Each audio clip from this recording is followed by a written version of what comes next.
Tips yang pertama adalah mengucap syukur. Ketika orang sudah mencapai di titik menyelesaikan, sudah pasti orang tersebut bisa melihat berkatnya secara nyata karena sudah mencapai goalsnya. Namun kebanyakan orang fokus sama berkatnya, bersyukur sama berkatnya, bukan bersyukur sama siapa yang memberikan berkat tersebut atau sumber berkatnya. Firman Tuhan telah berkata di Mazmur 52 ayat 11, Aku bersyukur kepada Tuhan karena Dialah yang bertindak. Tanpa tindakan Tuhan melalui arah langkah yang Dia tetapkan, kita tidak akan pernah bisa mendapatkan berkat di titik menyelesaikan. Kalau kita fokus bersyukurnya tertuju pada berkatnya, itu akan menghasilkan keserakahan sehingga kita tidak akan pernah puas dari sini. Oleh karena itu kita harus bersyukur atas siapa yang memberikan kita berkat tersebut, dari Yesus Kristus.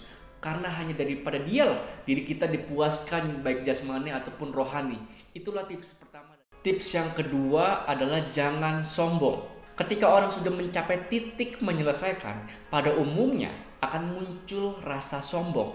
Belum lagi muncul rasa ingin merendahkan orang lain atas goals yang kita sudah capai. Kita bisa lihat di firman Tuhan di 1 Samuel 2 ayat 3. Jangan sombong. Jangan caci maki keluar dari mulutmu. Kalau kita lihat, kita baca selanjutnya, Tuhan itu maha tahu. Yang berarti kita gak boleh menghina, merendahkan, mencaci orang atas kesuksesan kita, baik yang kita ucapkan ataupun di dalam hati kita. Seperti, masih bagusan saya punya, masih besaran saya punya, itu biasa, itu bukan apa-apa lah, masih bagusan saya punya. Itu sombong dari dalam hati. Tuhan itu tahu.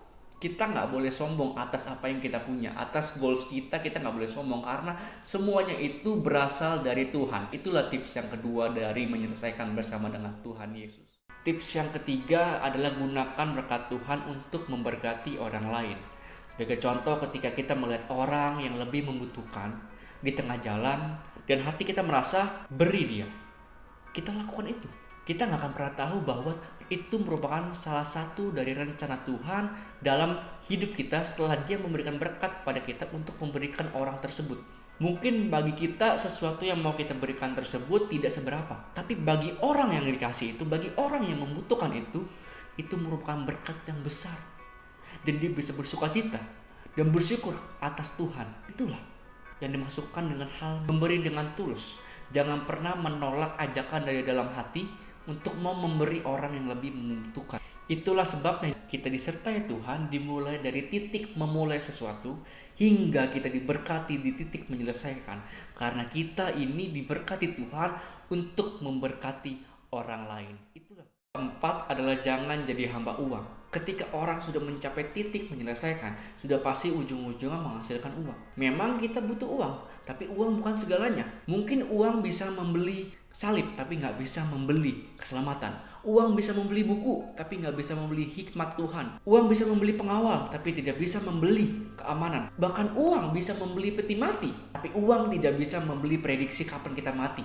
Banyak orang yang terlalu fokus sama uangnya dan menjadi hamba uang sehingga takut uangnya hilang. Firman-Nya telah berkata di Ibrani 13 ayat 5, janganlah kita menjadi hamba uang. Lantas kenapa kita sibuk dengan berkat yang berupa uang di titik menyelesaikan sehingga kita lupa dengan Tuhan. Kita gak ada waktu lagi buat Tuhan. Karena itu kita harus menjadi hamba Tuhan, bukan hamba uang. Uang bukan segalanya, tapi Tuhanlah. Karena Tuhan yang menyertai kita dari awal kita memulai sesuatu hingga menyelesaikannya. Bahkan Tuhan juga tidak akan pernah meninggalkan kita hingga kehidupan yang kekal. Itulah.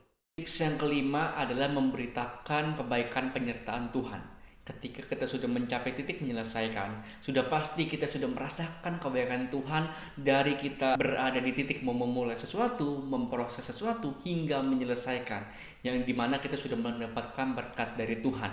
Di sini kita diajar untuk mau memberitakan kebaikan Tuhan Yesus sedetail apapun kepada orang lain. Firman telah berkata di 1 Tawarik 16 ayat 8. Kita harus bersyukur dan memberitakan kebaikan-kebaikan Tuhan di bangsa-bangsa, menjadi saksi Kristus, sehingga orang lain tersebut bisa melihat terangnya Tuhan, bisa melihat kebaikan Tuhan melalui kesaksian kita. Ingat, tidak ada batasan kebaikan Tuhan untuk kita beritakan pada orang lain. Jangan pernah minder atau merasa perbuatan Tuhan belum seberapa. Sekecil sedetail apapun kebaikan Tuhan, jika kita mau memberitakan pada orang lain, itu bisa mengubah kehidupan orang tersebut. Itulah tips kelima dari